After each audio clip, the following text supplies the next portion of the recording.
This is a small magnet that I use to find studs in my wall. Now you can also use this device to also find studs. It doesn't work as good as the magnet in my experience. However, there's also this device. It's the Walabot DIY 2. It basically allows you to see through the walls with the help of your phone. And I'll demonstrate that in this video. I'll be installing this pipe right here for my faucet that will be coming out of the wall. So I want to know where my studs are to where I know where to make my cut. So let's begin. So I can see that I have a screw right here and right here. So I know the stud has to be here. So first I'm going to use my magnet and see if I can find it. So either hold the magnet in your hand or put it in on a screwdriver like this. And we're going to rub it around. Oh, see? Right away I found a mark right here. See, because the magnet is strong, it held to the screws, so I know the stud is right there. Let's see if we can find another one to give us approximate location. Oh, here's one more. So I don't need to go up because I know I have here. So now we test this guy out. So I think you hold it. Okay, that's the edge. Mark a line right here and right here. So it's telling me it's between these two. So that's a little off like that. All right. Now let's pull out the Walabot.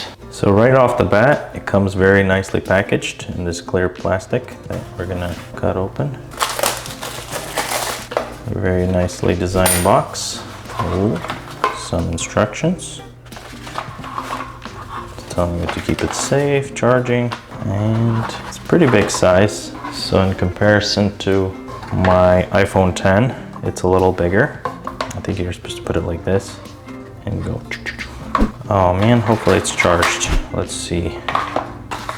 And that's it. That's all that comes in the box. Find the Walabot app on your app store and download it. Next, open the app. It prompts you with their terms and conditions, so hit agree. Then it asks you, do you have a device? So press yes, and then you will have to create an account. I selected create with Google and entered my email, and now it asked me where I got the Walabot. I'll have links in the description below if you don't have one yet. Then I got the registration successful screen, and after that, select which Walabot do you have. Mine is a DIY 2. Then hit start to run the setup. Make sure to turn on the device by holding the power button for 2 seconds, and you will see the blue light. Then you will need to scan the QR code on the back of the device. Next, you will need to do a Wi-Fi pairing by hitting connect and then join. Then it will want you to join to your local network, so hit join again. Once connected, you will see a check mark. Next, you will see a quick tutorial on how to use it. Hit next and you will be prompted to calibrate the device. Then hit calibrate and place the device flat up against the wall. Then hit next step and it will tell you to start rotating the device counterclockwise until the calibration screen says completed. Then select image mode and press start scanning. Right away, you will be able to see the stud's exact position behind the wall. So next, I tried to mark where my edges were and the center of the studs. I did this for both of the studs. It will also detect wires, as you can see here where I had to redo the wiring on the light fixture, and it detects the pipes. It even worked on the shower wall tile where I knew exactly where the beams were. Smash that subscribe button and check out how I demoed this shower.